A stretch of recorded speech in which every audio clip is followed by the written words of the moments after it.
So here we are. We are back once again, and I have yet to figure out where to put my face during these, but we are back once again in our wet, hot Titanic summer. Today, we will be covering in Nacht und Eis, which is German for in night and ice. Here she is. She's there. Also no, or could also be talking about Der Untergang der Titanic, the sinking of the Titanic, or shipwrecked in icebergs. Depending on where you are watching this movie, whence it was released, what region, what they wanted to call it for the day, when we have international releases, especially even today, there is a lot of confusion, a lot of multiple names happening, even today. But I think we have it much more under control. Back in the day, when things were a lot more.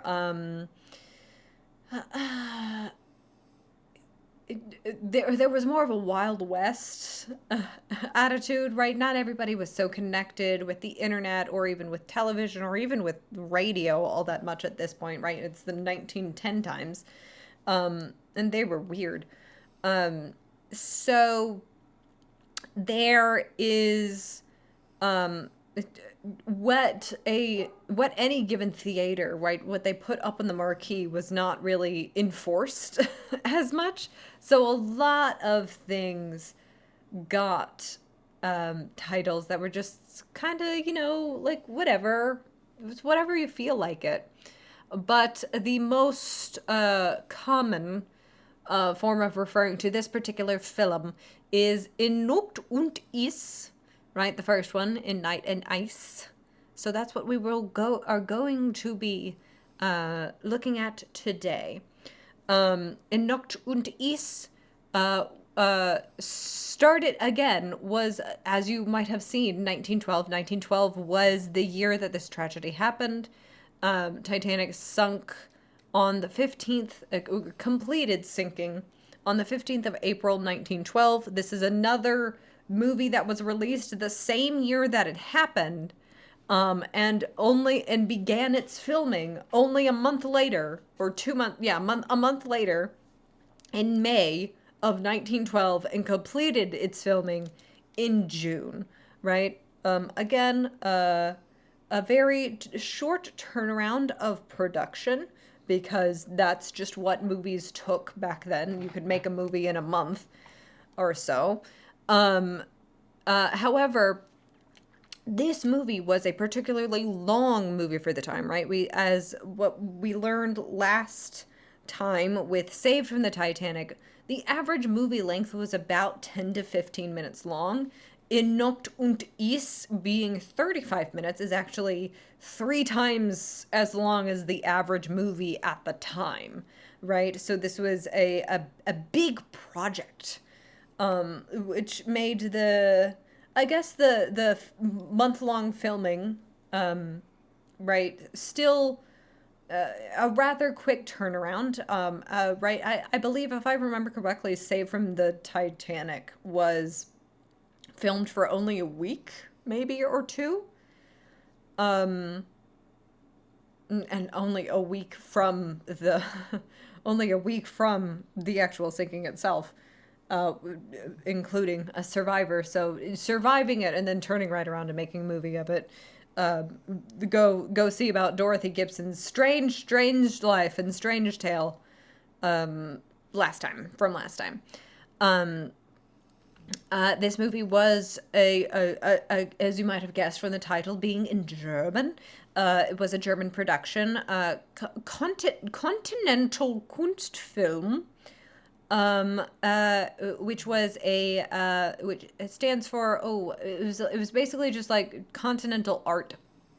Continental art film is what Continental Kunstfilm means. So it was a big like big art people. It was more of a short-lived studio only produced until 1919, and essentially, right. This film was one of its as startup films, and they were only doing stuff until the outbreak of World War One, and German censorship at the time did grind their production a little bit to a halt. Right, with the art film being their big thing, and with World War One, and a lot of productions at the time, right? We in the United States would get more into this like censorship kind of game during the McCarthy era, but like with tensions rising all over Europe, there was definitely a lot more of a crackdown on specifically these art people, which is really very sad because, you know, if Germany perhaps let their art people be a little bit more weird and kooky and crazy, they probably would have had a very lively movie production into the 20th century, and B, maybe might have not fallen to fascism, right? Because it's fascists who hate art. Fascists are always the biggest crackdowns on art and expression of any kind, especially if that art is like weird or, you know, queer, in any sense of the word. So it's fascists who are big on censorship, and while in 1919, in the outbreak of World War One, wasn't exactly the fascists just yet, you can see how this kind of led them down that path. Once World War One did break out in earnest, which was a major contributing factor to World War II as well. But even though this was a German production, the director Mimimizu, which is the most Japanese sounding name, who happened to just be a Romanian man, Mimimizu, because I have to say it in a robotic voice because that's the way, right?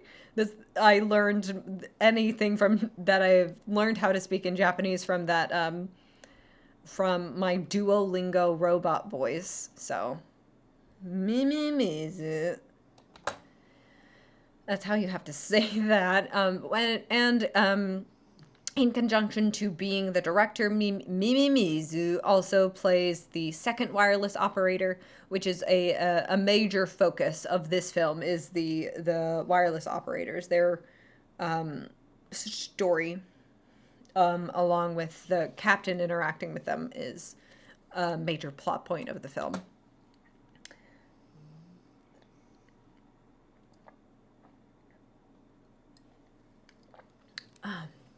My blue tea, though, it goes well with the blue screen and our wet, hot Titanic summer.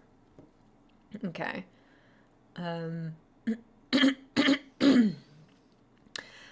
This film was also mostly filmed on a soundstage, in the newly constructed soundstage in Berlin, and with and this is a major the Continental Kunstfilm. This soundstage is the location of which is still alive today. Alive today. It's still around today. It's this building right here. It's a gorgeous looking building from just the exterior.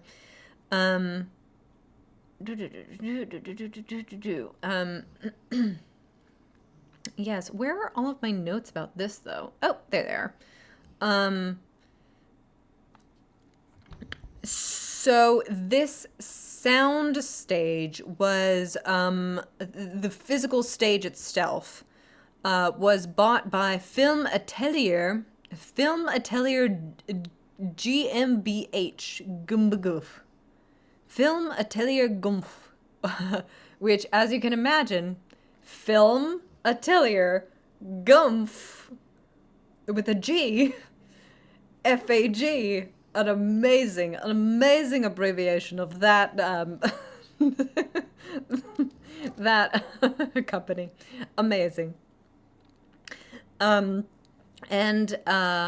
this lot, right, this sound stage over here, or over here, actually, on screen, this one, the one that's across from me over here, this guy right here, this was the lot where Otto Rippert, he will be starring as the captain in the film Tonight. But he also went on to be a very influential director for this time period, right? Early film stuff. Under the FAG label, after it was this studio that was bought by this FAG company. He then went on to direct De Peste in Florence, which is an adaptation of The Mask of the Red Death, but was obviously set in Florence during a plague outbreak. And it's a very impressive visual spectacle for the time. Connection going forward, along with the German Impressionist seminal work, says my own notes, The Cabinet of Dr. Cagliari, right? So, again, right, the art, while it's not the exact same studio, it's the physical studio location that was, this film studio kind of cut their teeth on with this in Nacht und Eis. I have even forgotten, what is it? It's in Nacht und Eis. Oui. Da. Yes. Right, the art people. The Cabinet of Dr. Caligari is also super important to it, right? It inspired Nosferatu. It inspired Nosferatu again in 2024, or, the more recent one. These very big angles and shadows, the sets were definitely an inspiration for the Frankenstein Universal, the original Frankenstein Universal movie, right? These gorgeous angular sets that of course filmed in black and white, but it gave so much dimension. And again, it's just very sad the way that the Nazis came to destroy art, because Germans were kind of at the cutting edge of film as an art form and how kooky and crazy you could take it. But again, it was these kooky and crazy art people that the Nazis kind of targeted first. And even pre-Nazis, the German censorship of World War I, it was really cycling these people out. And it's sad to grieve of this like alternate timeline that has never existed, but had the potential to, of, just German art people being able to do weird and kooky and queer specifically things, because of course being queer is a huge part of that. But that's kind of the history of the studio in which this was filmed, and the studio itself, the film studio, but also the physical studio that was in this building. Big and important parts of history, right? We're still at, almost everything is like big and important parts of film history because we're at the very beginning of it. But it's cool. It's cool to see those connections happening. So it was filmed apart on this new soundstage in Berlin, but also aboard the Kaiserin Auguste Victoria, which also got renamed to be the Empress of Scotland, I think, at some point, which was docked in Hamburg at the time. Take a careful look out. You might be right. You might see it right here. The Café Parisien, which is I believe what the cafe aboard the major dining area of the Titanic was also called. this will be a major set piece for this film, and that was filmed aboard this the Kaiserin Auguste Victoria, was filmed aboard her winter garden, and also. You know, we come together. We come together to make film, right? We always come together to make film. It's a group effort, and the Berlin Fire Department at the time provided the water for the sinking scenes. So that's always fun to get the boys involved, right? With our little fun theater things going on. Um, Next, uh, so the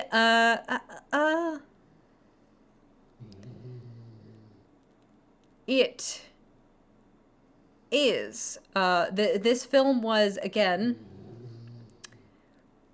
released very quickly after the actual tragedy. People were trying to, even back then, they were trying to capitalize off of it as much as they could, but also the audience was just there, right? The Titanic instantly captured people in how, I mean, there's just nothing like it. You couldn't make up a story like this, right? Everybody's the largest thing ever built by man's hands sinks on her maiden voyage with all of these rich people on it.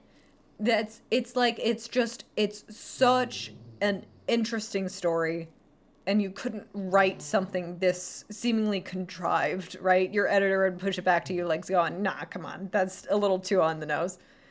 But it was released only 4 months after the sinking, released August 17th, 1912. 4 months. That's 4 months is all they got, and they put it out. Yes, okay, that's what that note was about. It also, this being one of the earliest films ever made, as with a lot of things at the time, a lot of them were presumed lost or damaged, destroyed.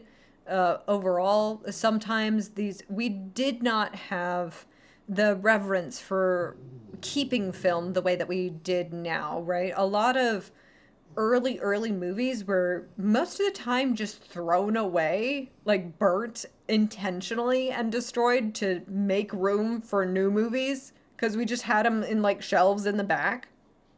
You know what I mean? Um,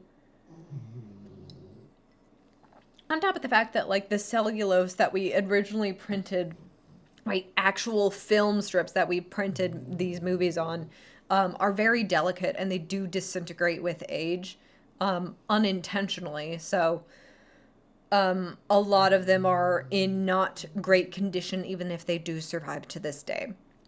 But this movie was presumed lost for a great many decades. I don't know when exactly it went missing, but it was eventually rediscovered by a German film archivist, Horst Lang.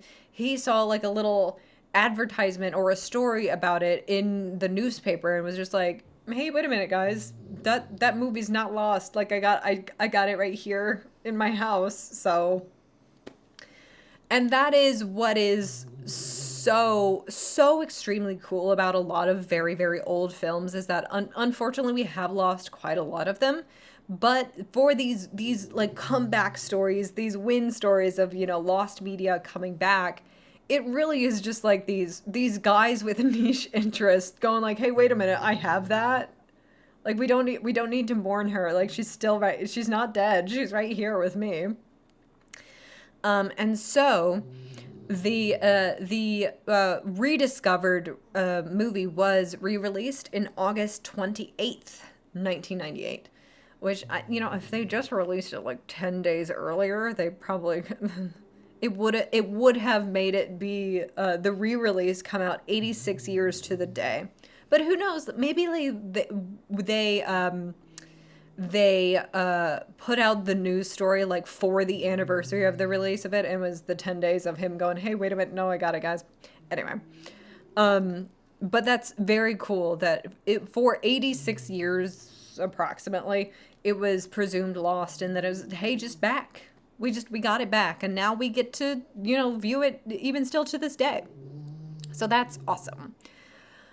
Some things to look out for in this film is that, of course, it is in black and white, but some brand newfangled technology at the time was that you couldn't really put color onto the black and white reel, but you could put a wash of color over everything, right?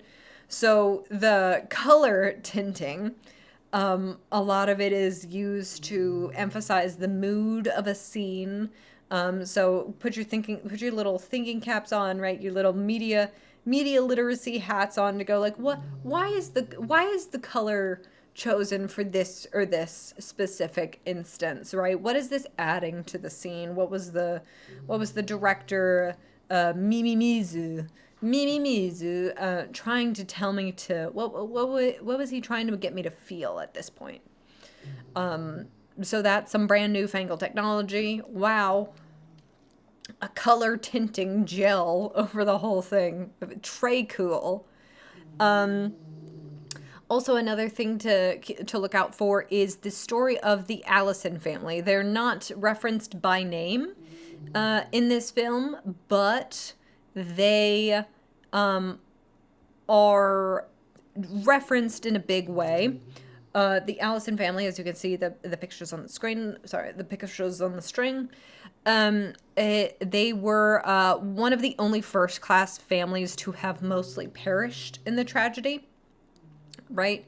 They were there along with their 4 servants, and were split up and shuffled around lifeboats multiple times in the commotion. Some of the accounts are very sad because it's like, well, the mom and the daughter were almost in a lifeboat, but then they heard about somebody in their party being somewhere else, and they scampered over to the other side. And it was like, you almost had your chance to survive, and it just like, it just missed you. I saw washes of color being used in Georges Miele, film reel in the Hugo movie, so I know about it, that being a thing. That's right. It's film nerds like Spielberg. Spielberg did Hugo, right? I should know this because Hugo is where we named our Yorkie off of. We do this thing with our dogs. It's where we name them a name from a movie that we've seen exactly one time that we don't really care about, but we're like, I like the name from that.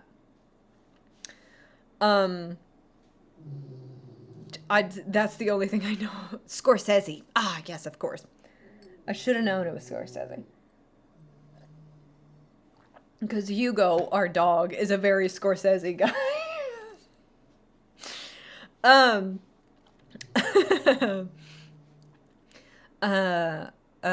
Actually, that does fit him an awful lot. I've never even thought about that. Because again, I saw Hugo exactly one time, like 8 years ago when we got the dog, and was like, you know what, we should name you that. Okay. So.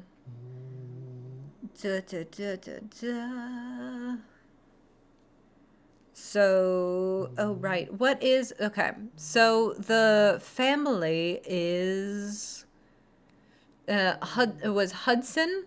I believe they all, there's the thing about Victorian people is that they all had like 4 names. So apologies if the one name that I choose for them isn't like the correct name. Oh, and you also read the book. Okay. Yeah. So it's the husband, Hudson, wife, Bess, 1-year-old Trevor, and 2-year-old Lorraine.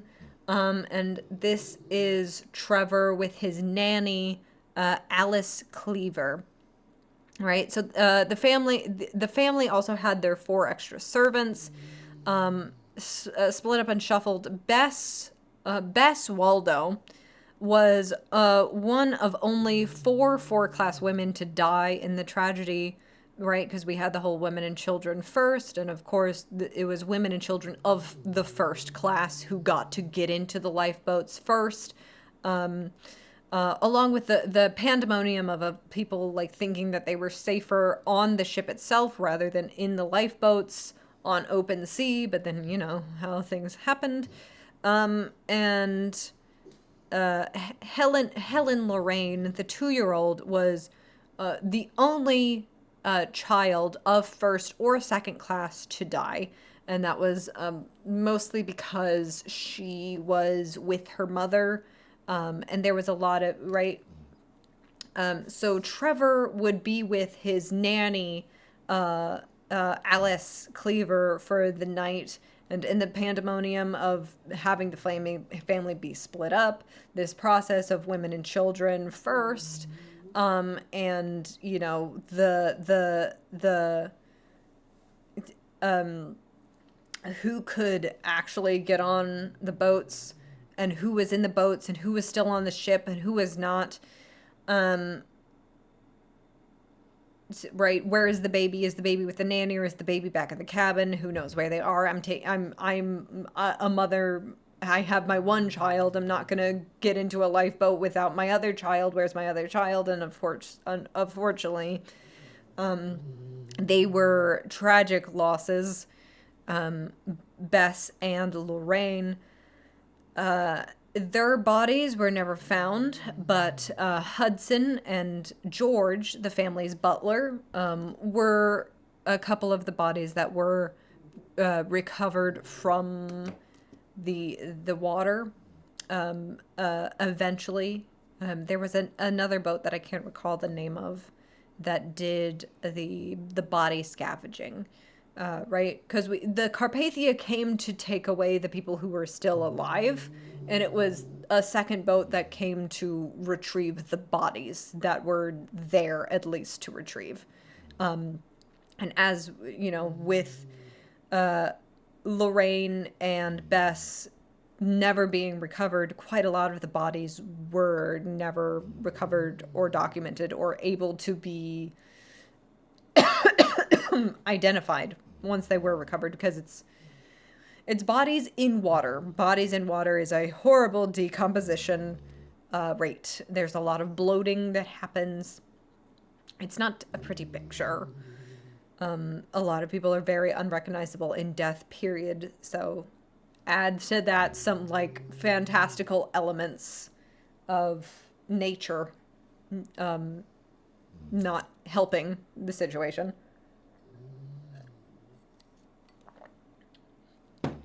You could watch Lauren the Mortician's video about the Titanic bodies to learn more. I recently watched that one. That was a good watch. However, their maid Sarah Daniels, their cook Mildred Brown, and famously Trevor, who was 1 year old, and his nurse Alice Cleaver survived on lifeboat 11.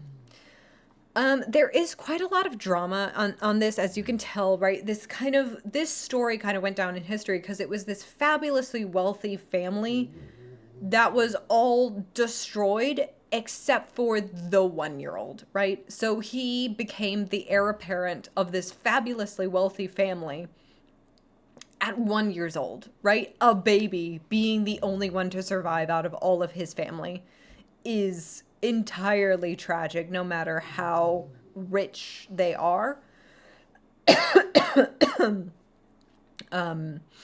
But right, the Allison family, which is what this family was, Trevor kind of became this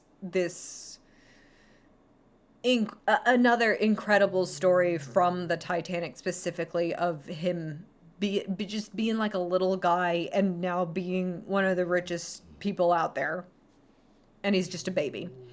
To add to that, you know, because of all the confusion and stuff, Alice Cleaver never spoke of the incident, so a lot of people like spun out a little bit, right?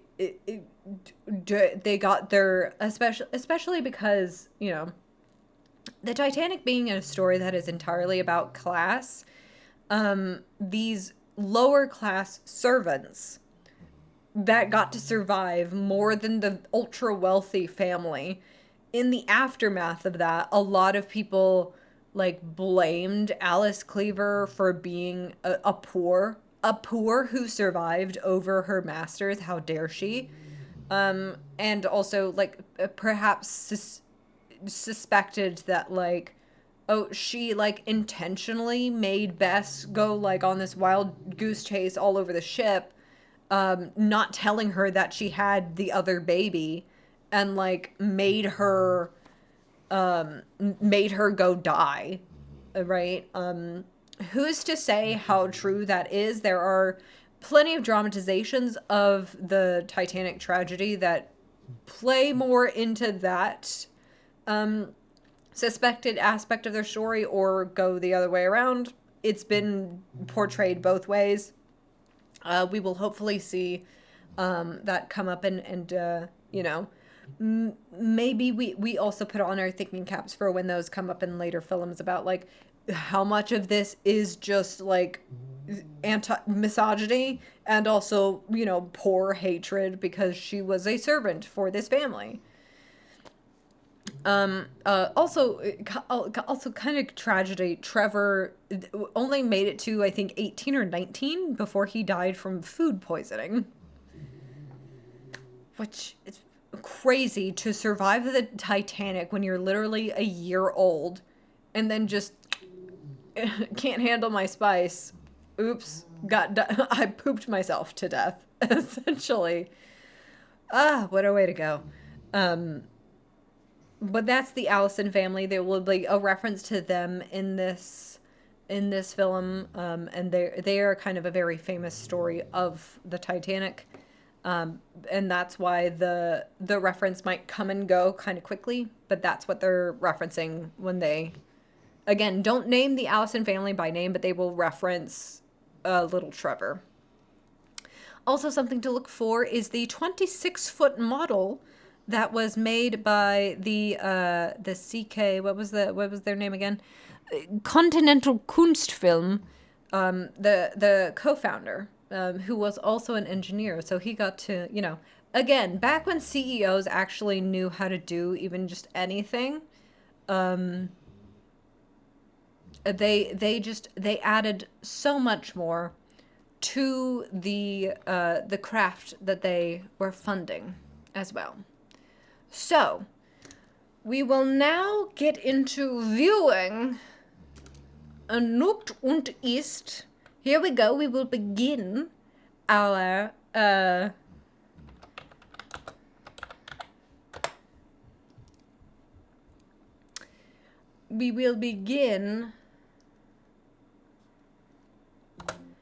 our movie night.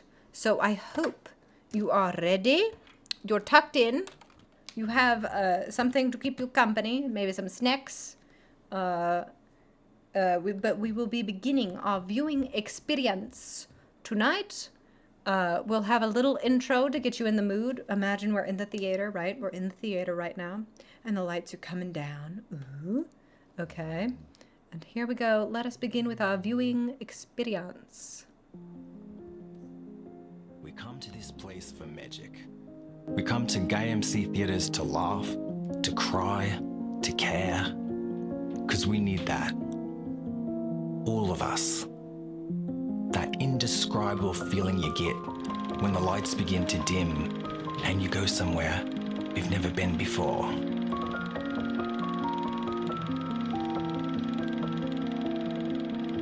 Not just entertained, but somehow reborn together. Dazzling images on a huge silver screen. Sound that I can feel. Somehow, heartbreak feels good in a place like this.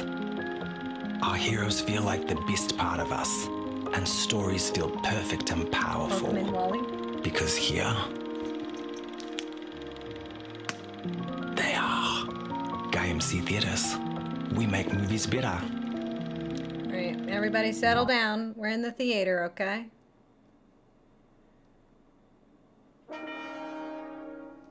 Let's just go ahead and watch this on YouTube itself.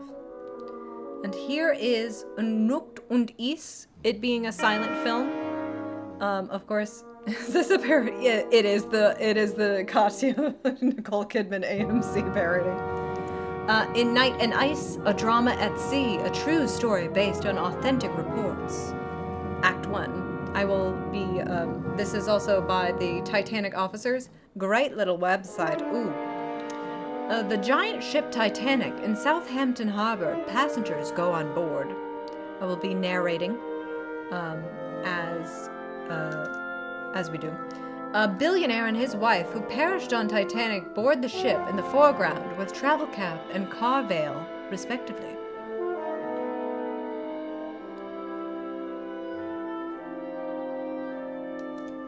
Oh, you can see them here, the billionaires.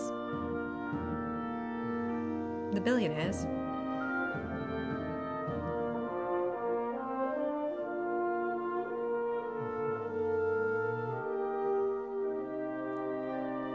But I will be reading the parts to you aloud if you need any of the, the silent film genre that has the little cue cards in the center.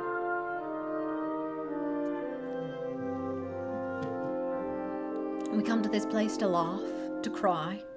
Somehow, heartbreak feels good in a place like this.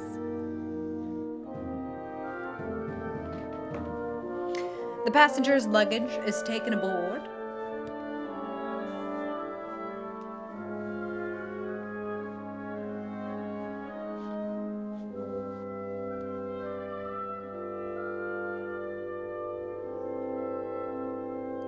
Right, and this is the Kaizen Augusta Kieran Kaizen something. A real ship.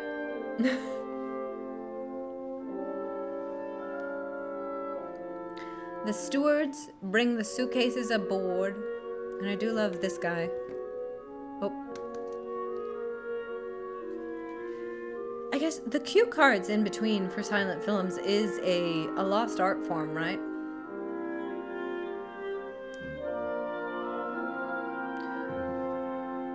Design. Another well-known billionaire gets on board with his young wife. Front with a soft hatch. The young woman will be saved while her husband drowns because he remains to help others. Wow, just blowing your load on like what's gonna happen. Spoilers. Jesus.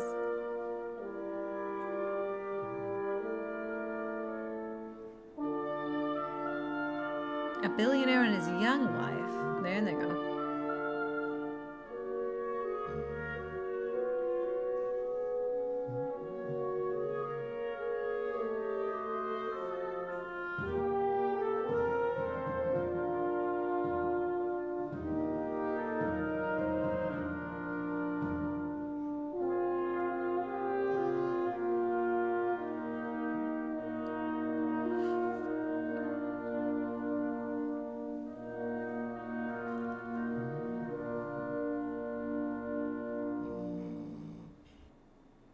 The side doors are closed watertight.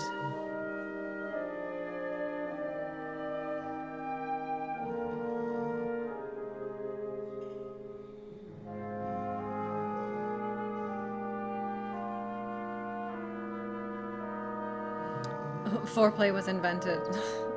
Wasn't invented until like 1969. Right?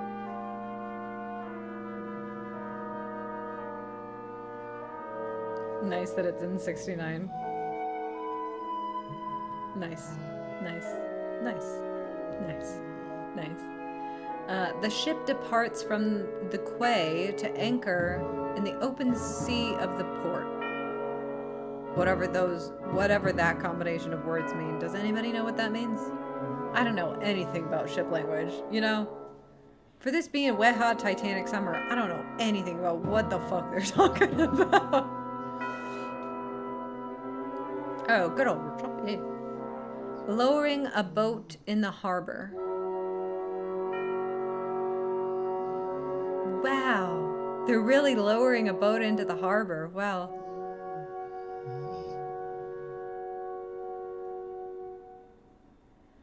Quay, pronounced quay. A wharf or reinforced bank for the loading and unloading of ships. I see.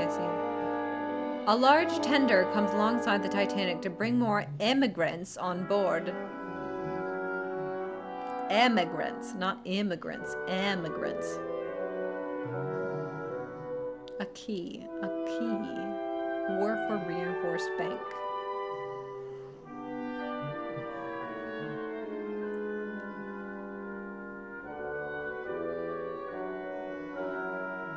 I knew the pronunciation of Final Fantasy 15 Golden Key. On duty on the bridge. Oh, it's the bridge. See the sound stage here? We couldn't get my man's face into the frame.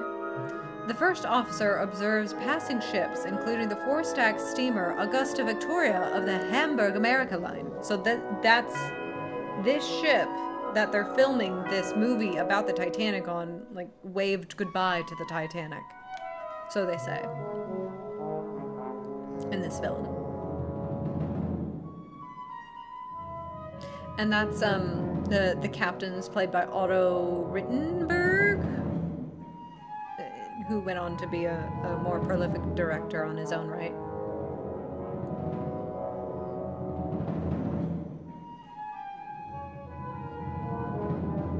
You could just say anything you wanted in a silent film. Oh, look, there they go. Don't she got some legs on her?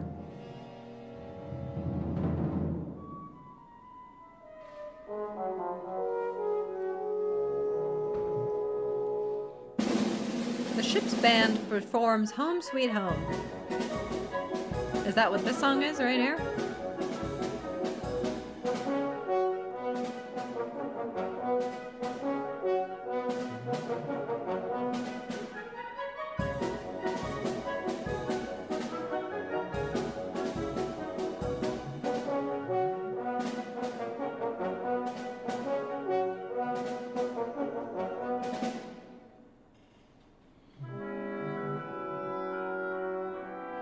The ship on the open sea. Right. Back before film kind of had this narrative, like, through line, as you can see, it's a bunch of, like, vignettes kind of put together. Notable passengers tour the boat deck. Notable or noble? Is it both? Am I supposed to know these people?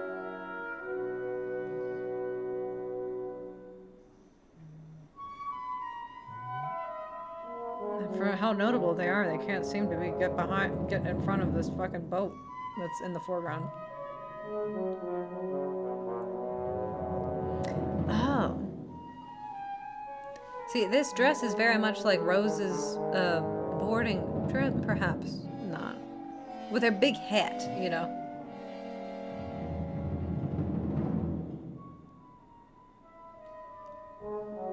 Watch your step there, dear. Oh, yeah. Oh, you're just so big and strong. I love you so much, my big old billionaire husband. Oh, wow. Look at this gorgeous ship. We're having such a great time. Nothing bad could ever happen to us. Wow. Passengers' pastimes on board the ship.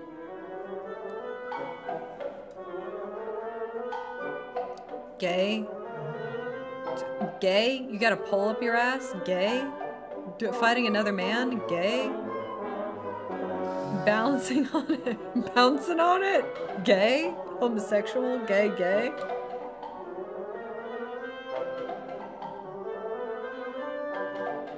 How queer? Oh, he just gave up. He did. Wow, oh, it's all like good fun. Oh, jerk you off later. What is this kink play? My god. What are they playing footsie? Is this the name of the game? Gay, gay, homosexual, gay, gay, gay. Drunk driving simulator.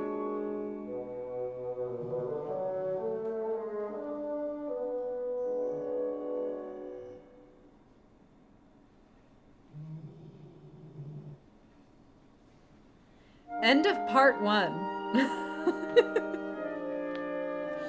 In Night and Ice, a drama at sea, a true story based on authentic reports. Act 2.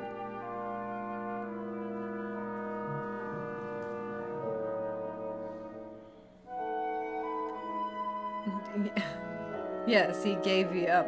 Gave you up. The ship on the high seas at full speed on the fateful night. Do you see? Do you see the color change? Do you see the color change? Oh, look at her. There she is. She's out in the open sea. Do you think maybe we could have gotten her into frame a little bit better? Well, we already set the camera up, sir.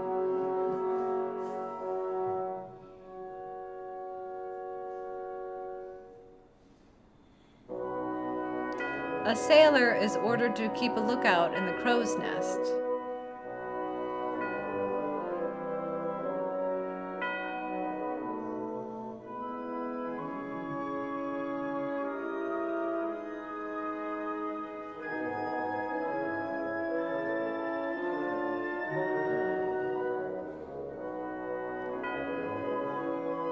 I'm blue, da-bo-dee, da-bo-da, da-bo-dee. Yes.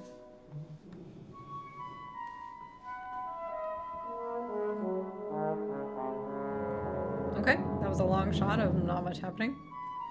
The captain hands over the watch to his first officer, who later drowned, and goes below deck. Is it the captain or the first officer? I can't remember. Does the first officer die, or does the captain definitely does, but I can't remember if the first officer does.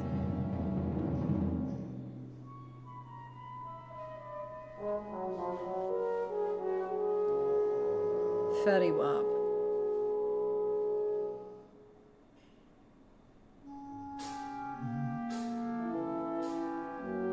I think that one was just kind of worded weird. It made it seem like it was the first officer who will drown and not the captain. On duty in the wireless room, the second wireless operator who was saved at work. So this is Mizu coming up.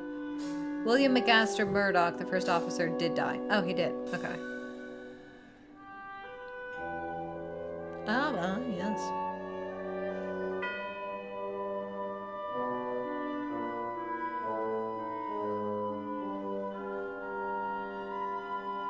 So as you can see, the tradition of a director being like, ah yes, and who will play the most important role? The role that is for the most beautiful boy, who's beautiful and smart, and also the biggest drama role. The first wireless operator at work who, according to reports, sacrificed himself and heroically went down with the ship. Who will play this most important role? Why, me, of course. It's me.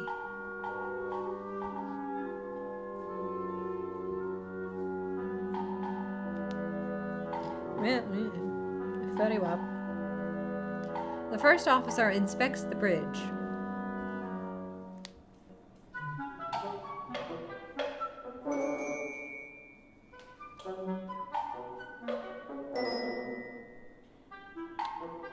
What a fabulously whimsical soundtrack. You don't hear a lot of woodbox and orchestrations nowadays.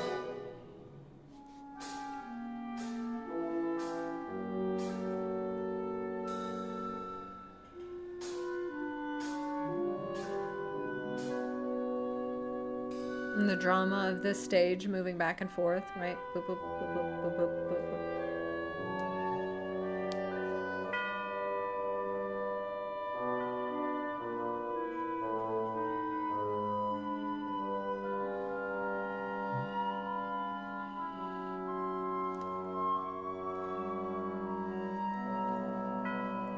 The wireless operations room is something that's been depicted again and again and again. Especially in like museums and stuff. 6 out of the 160 boilers of the giant steamer, all of which are maintained by hundreds of stokers. But the wireless room is recreated in many museums, in-person showrooms.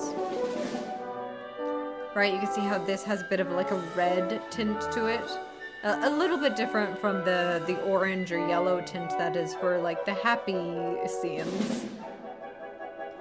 Happy / interior slash daylight scenes. There is controversy surrounding his death, which accounts that one of the officers who had died had taken his own life by conflicting rumors of who it was. Yeah. And there was also the grand tale of like, oh, the captain goes down with the ship kind of thing, and duty always, from both the captain and the first officer.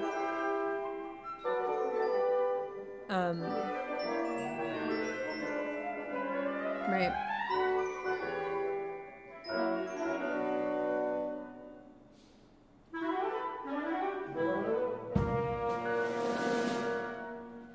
Oh, all of that about the wireless operating room was because I don't believe this set is quite entirely accurate, at least from what I've seen of the recreations, which claim to be very accurate, so.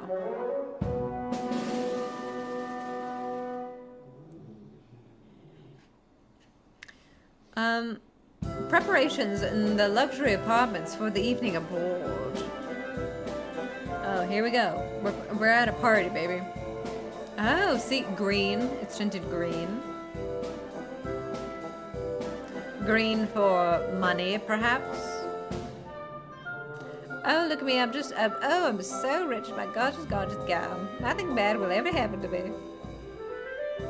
You look gorgeous in your gorgeous, gorgeous gown, darling. Nothing bad will ever happen to you.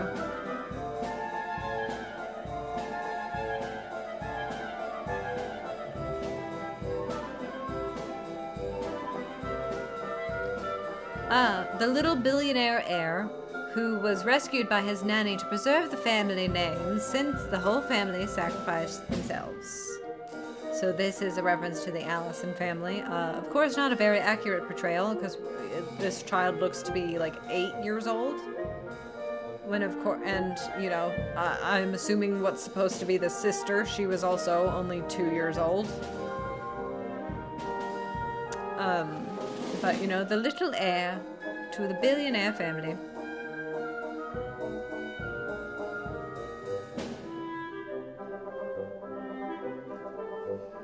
The little happy family, and the nurse looks, whoever the nurse was supposed to be, looks very happy. Oh, Kissy Poo. Oh, your little sailor outfit. You better get out of here. You better get out of here. You definitely are gonna float. Look at you. The one thing about silent films is that they didn't kind of get timing down right. So, despite the fact that this is only like a half-hour movie, the action is very, very slow.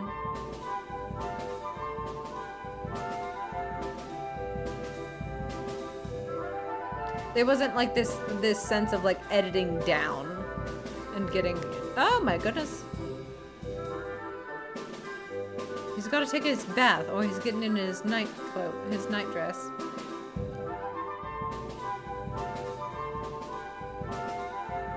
You look very, very pretty, darling. Nothing bad will ever happen to you.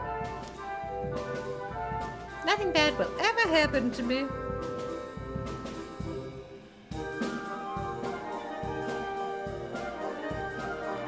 They only had overhead lighting. With the shadows of the sconces, it's only overhead lighting. Goodness gracious.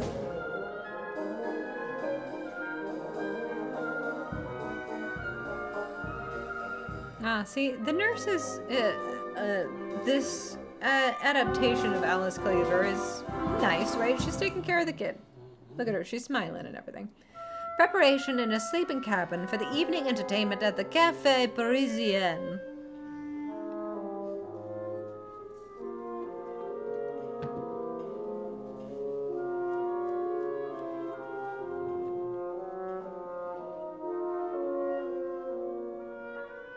Oh, look at me, aren't I so gorgeous, gorgeous, darling? Nothing bad will ever happen to me.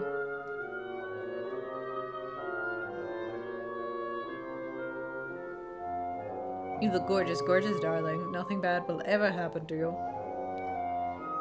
Oh, and your mustache is just so fluffy. If I ever need it as a flotation device, I shall just rip it off your face. I would indubitably be delighted by that, my dear.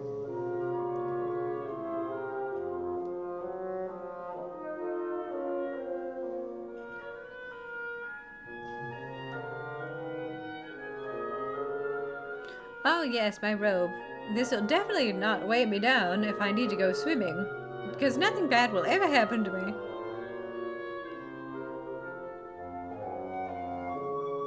Oh, and a sachet. Because sachet, you stay. Whoa, we're just so in love. Nothing bad shall ever happen to us.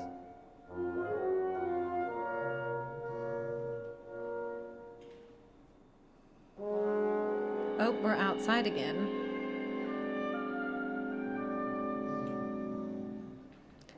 Wireless telegram. Watch out! Icebergs in the area.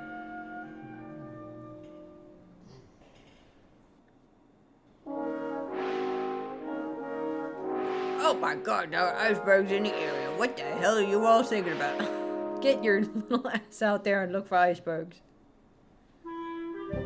Evening entertainment in the Porsche Cafe Parisien. Ah, yes, and so this was the Winter Garden. Major set piece, of course. Here we are. We got nice lattices in the back.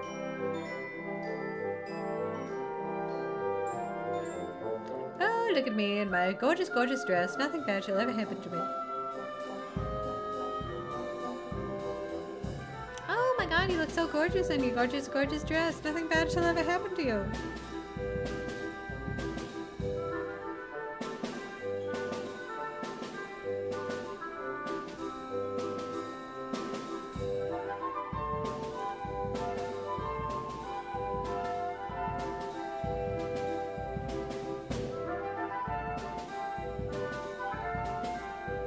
Right.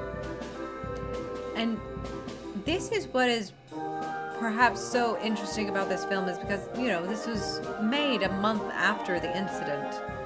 So everybody's dress is historically accurate because it was only a month ago. Everyone's mannerisms are historically accurate because it's the people who are still living at this time.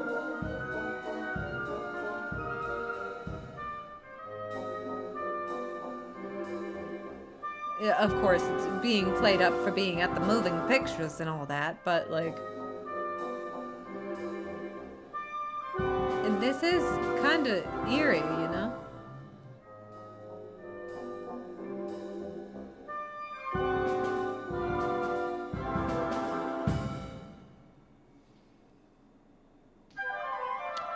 The lookout sees icebergs on the far horizon and reports them to the first officer on the bridge. The soundtrack, despite, you know, this is it's suspenseful music, but it's still so very whimsical.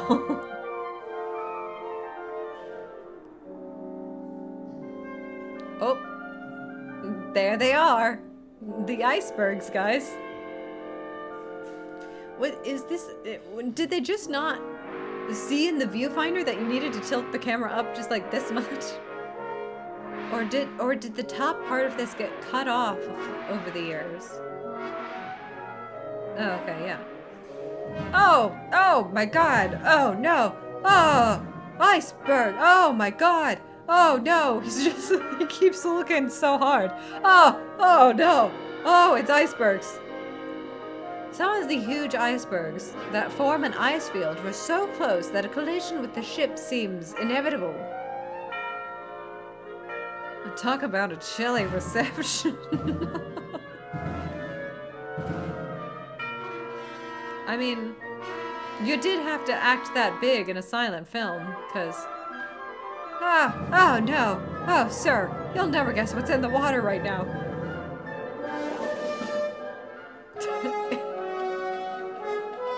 It's huge. It's ginormous. I can't even look at it. Sir, you must see. Oh my god. Oh, it's huge. It's ginormous. I don't even know what I'm looking at. Oh my god. Sorry, this is the part that is getting really very silly.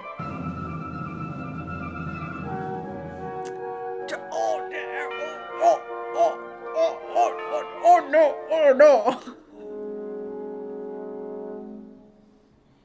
The captain orders the engine room full astern, which I guess means like the brakes or something. Brink, brink. What? What's going on?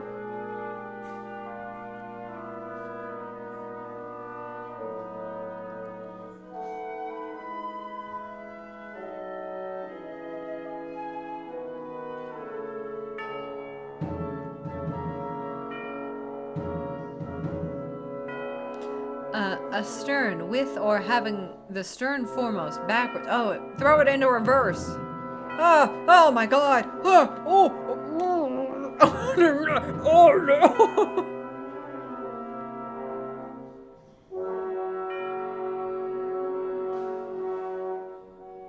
They're right there. They've been right there the whole time. Put that silly thing in reverse. Exactly. That they still. They're just like, wow, oh no, oh no.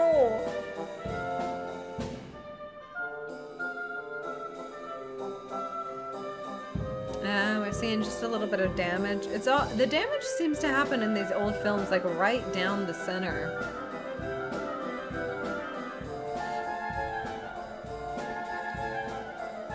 Was that big boom? Was that in my house or was that in the movie? Might have been someone falling.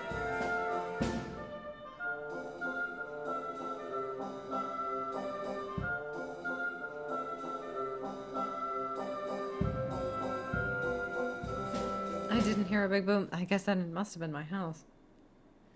Collision with the iceberg and its effect above and below deck. Here's the big,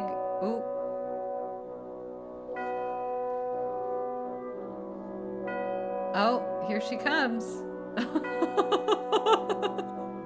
Oh, look, there she goes. No, Titanic, turn around. Oh, oh, the humanity. Oh, woof. They really threw those people across that set. Wow.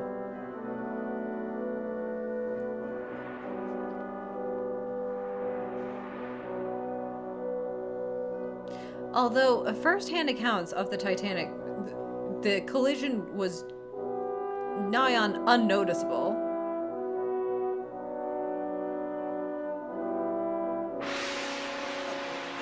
Oh.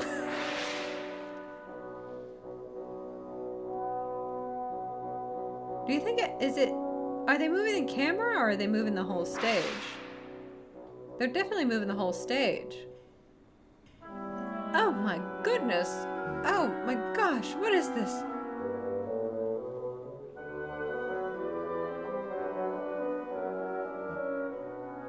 Oh no.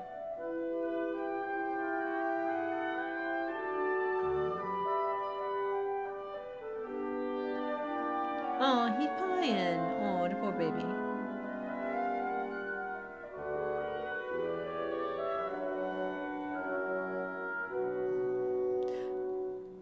We're dead. Oh,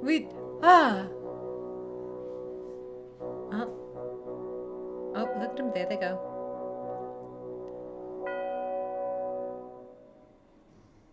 End of part 2. Wow, leaving us on a cliffhanger. Act 3.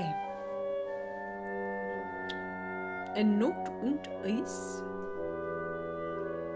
und Drama at Sea, a true story based on authentic reports. The first wireless operator receives an order to send a distress call. I'm sitting over here. I gotta send a distress call. Oh, wow. Oh, the little window.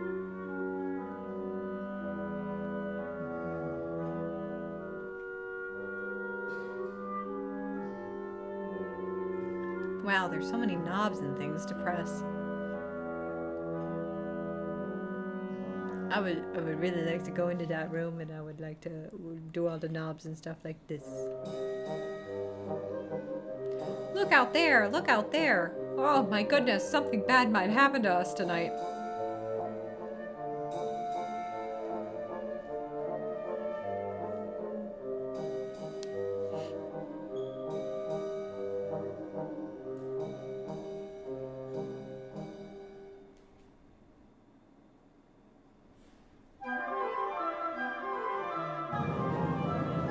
Oh my goodness, chaos, chaos, chaos. Put on your other dress. Oh my goodness.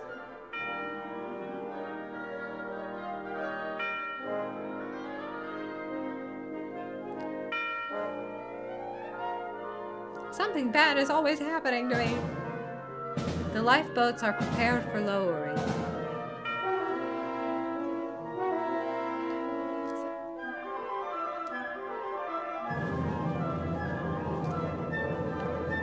Yeah, this sinking is only happening in like the last 5-ish minutes or so. Oh my goodness, something bad might be happening to us.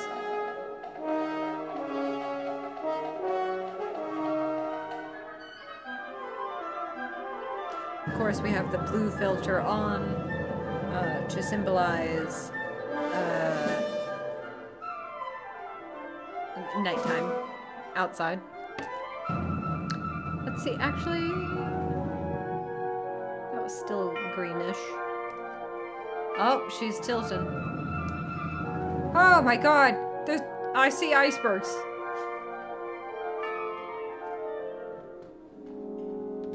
It is just a little bit silly. From the lifeboats floating in the water with rescued passenger, one hears the ship's band on board play Nearer My Thee. Oh my god. Nearer My God to Thee. I don't know that hit bop. Oh, there it is.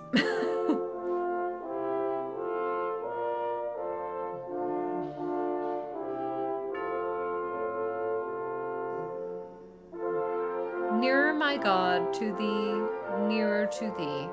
That shall be the answer of my banner, as you also lead me here. Nearer, my God, to thee, nearer to thee. Because playing taps would be a little too on the nose. Oh my god, they even have the model of the lifeboats. Oh, that's so adorable. Oh, look at the Titanic on the back. The teensy tiny little Titanic.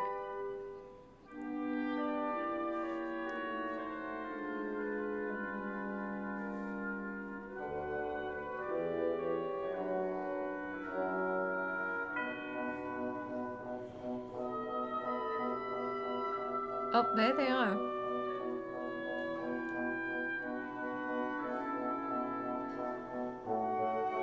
The lifeboats search for passengers who have jumped overboard.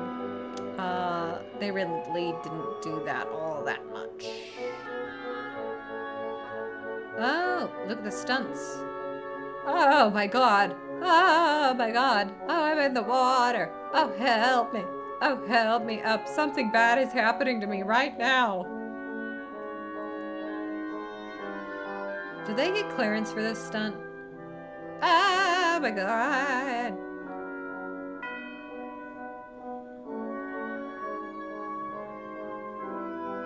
Wow.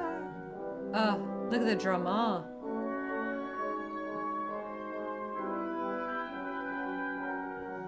Oh, he's flopping himself around. Wow.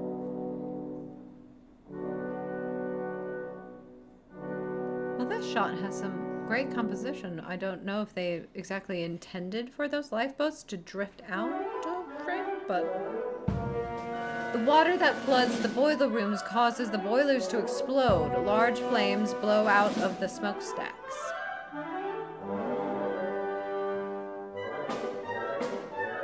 Oh, look, they flooded the set. Oh, my goodness. Oh, they exploded. Oh, my God. See everything, a very intense red, much intenser than before.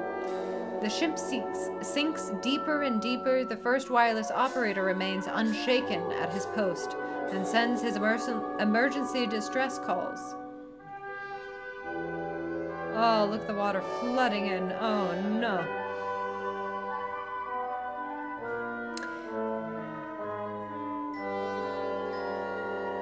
You know, it's since been, especially since SAG-AFTRA have come into play, if an actor is submerged in water for, I think, more than an hour, they get a special rate of pay, right? Even at water that's up to your ankles, you get a special pay rate. Because, of course, sitting in water for hours and hours is not good for you.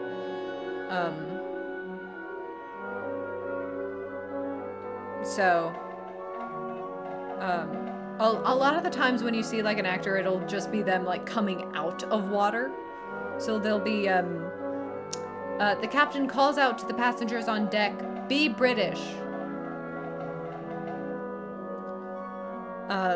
You'll see them like having just come out of water instead of actually being in the water itself, and they'll be like damp but not dripping, and that's because of that. Because what I'm seeing right now, especially, you know, fully clothed with shoes on in this ankle-deep water and having to film this a couple of different times, this is how you get, you know, swamp feet or a fungal infection and stuff. The ship sinks lower and lower. Oh, there's the... Oh, but he's still there. Desperately trying to send...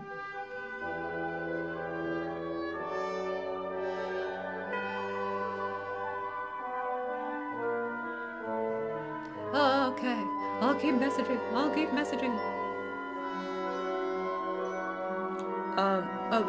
Be British is, you know, keep a stiff upper lip. Don't grant death with all of this hullabaloo and all that. You know, be British. With no hope of rescue, the captain releases the first wireless operator from his duty. Both are willing to go down with the ship. They think only of the rescue of the passengers.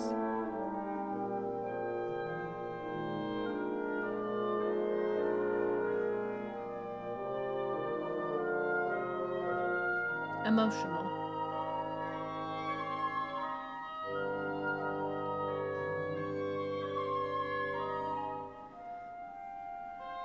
Look, she's flooding. The drama in the background, though. That's great.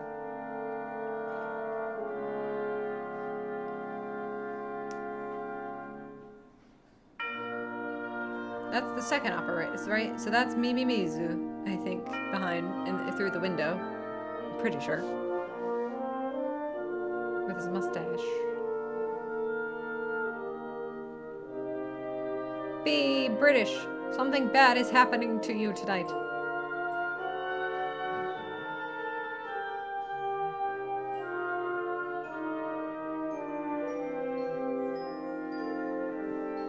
No!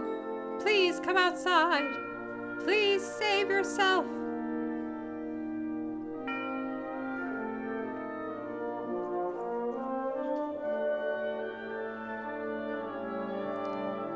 Get out of my sight. I don't need a life jacket. I'm gonna die. Something bad is happening to me tonight. I gotta crank these knobs. I have a baby. Something bad is happening to me tonight.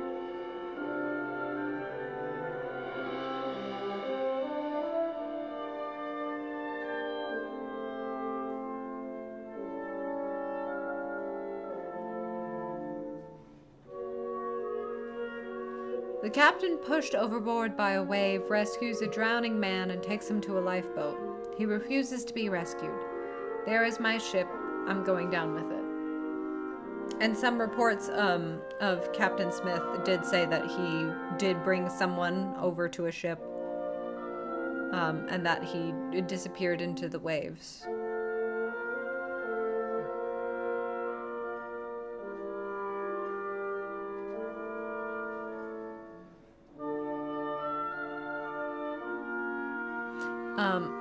The drop-off was much closer to the ship, as it was still kind of... Is he standing up?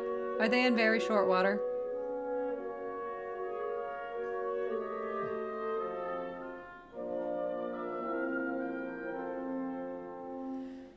The boat that he brought them to was much closer to the front end of the ship, as the front end was still, partially sticking out just a little bit.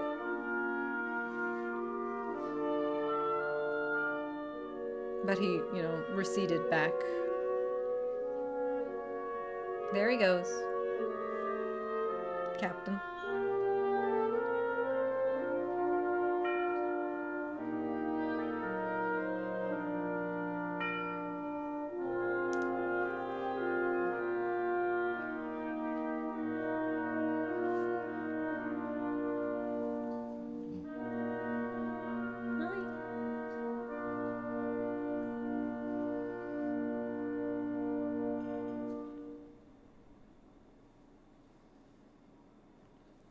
The end.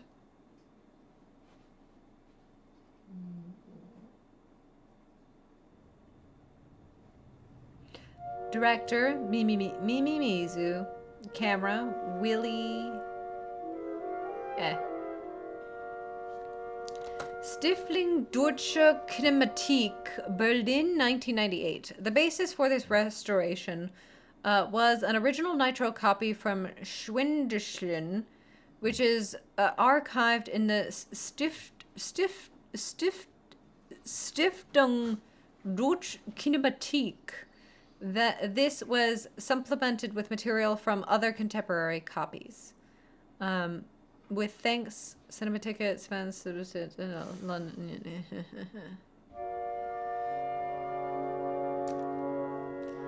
He went down with the ship. Original score.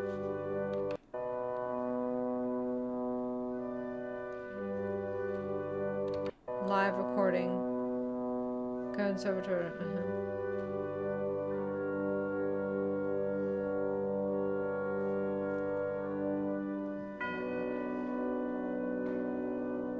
English version. Yes. First of all, a little round of applause for film preservationists. You are, it is, our history being archived is always very important. And like we thought for a great many years, this film that was produced only 4 months after the tragedy actually happened, to have a very, if not, of course, very dramatized version of this story, right? It's a little bit silly because of the genre of silent films. The reactions need to be huge. So, but it is one of the most accurate to the time period, to the costuming, to the attitudes of people at the time. This is especially, playing off of specifically, right. So in the film itself, it was like, well, and this reports that this and this happened, right? So having a record to look back towards so quickly after, whether those stories are dramatic themselves, overblown themselves, it is a very, as close to accurate as of a picture that we could probably get at the time. So to find this film once again, it's awesome when we find something lost again. And now it's one of those things, it's just on YouTube. You could find, we watched it ourselves. It was on YouTube and we watched it. So you don't even need to go to down to your local theater or even spend a nickel to see it. You can watch it right now. Again. But yes, the choices of, like, sometimes the gels were there, the big red explosion, wow, big moment. The color change for, like, what the interior settings, or the interior settings based on what class of cabin we were in. That's, or whether or not it was a shared space, right? The Café Parisien, or the wireless operating room. Um, Big choices, and that's kind of the only choices that the technology at the time were capable of letting Mr.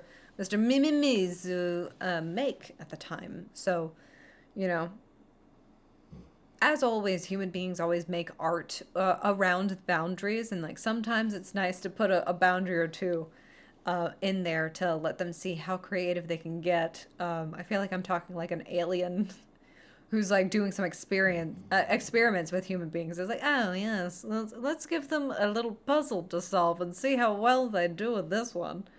Um, but that's always fun to see, and to see the evolution happening.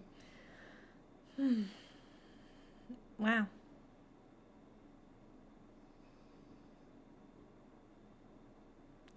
Yeah, those are my thoughts. There were a couple other references to stories that I didn't know quite as much as the Allison family. Um, who was the one billionaire with his young wife who survived, but he didn't? Um, Also important that like they were still talking about billionaires at this time, right? Everyone who was ultra wealthy on the Titanic. I don't know if they were actually billionaires, because like nowadays we do actually have billionaires. They were definitely ultra wealthy people for sure, but I don't know if they were because $1 billion meant a lot different at the time, right? Billionaire aboard Titanic, young wife. Oh, the Astor family, of course. The Astors were a fantastically wealthy family. Jacob Astor the Fourth.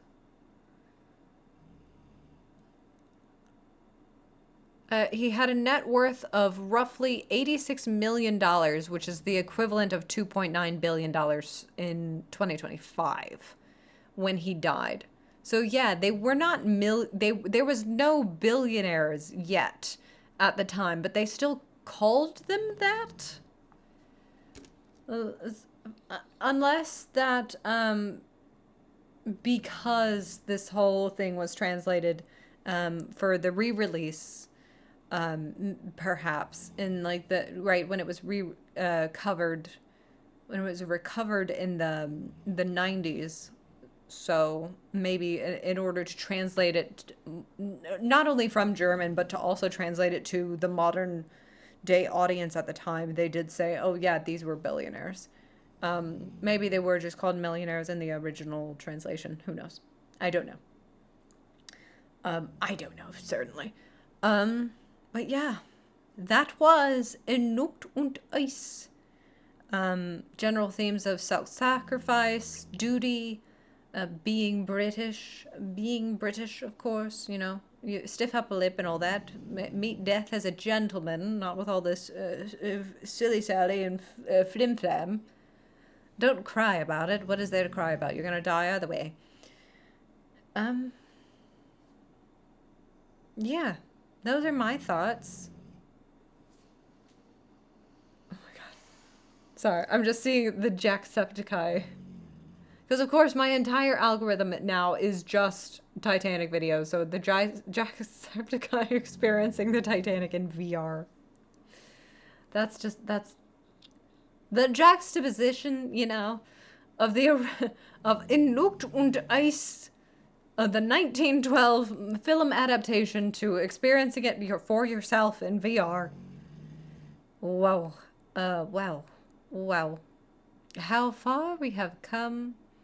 And yet again, still, the Titanic ever only increasingly more interesting to the general public.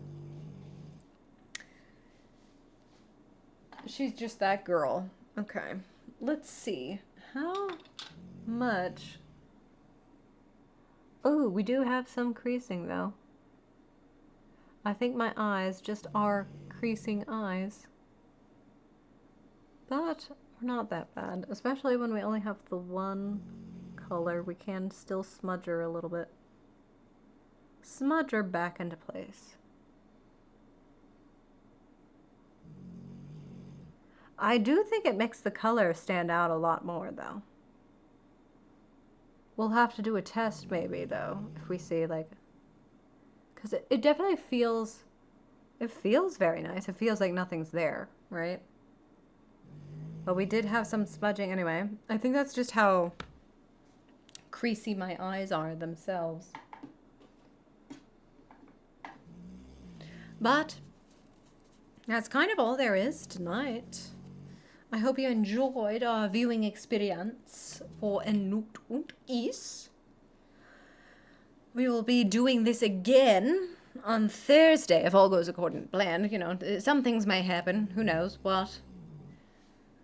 But that's kind of all I got going on for me tonight. That's it. How about we see... You died on the Titanic, and now you wander the ship, haunting classical music. 114th time. Oh, wow. The Ship of Dreams. Should we watch that? How about we watch a little bit of that as our...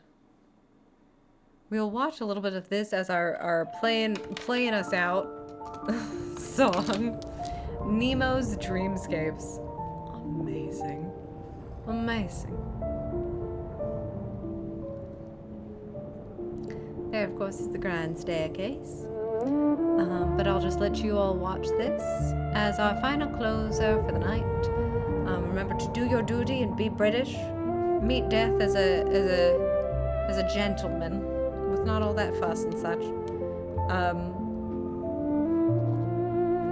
And we'll do a lot more makeup tomorrow. Unless I lose power, which I could with, you know, the thunderstorms that we're supposed to be getting and stuff. But that's all for me tonight. Thank you so much for coming in. Was this about that cold boat I heard? Yes.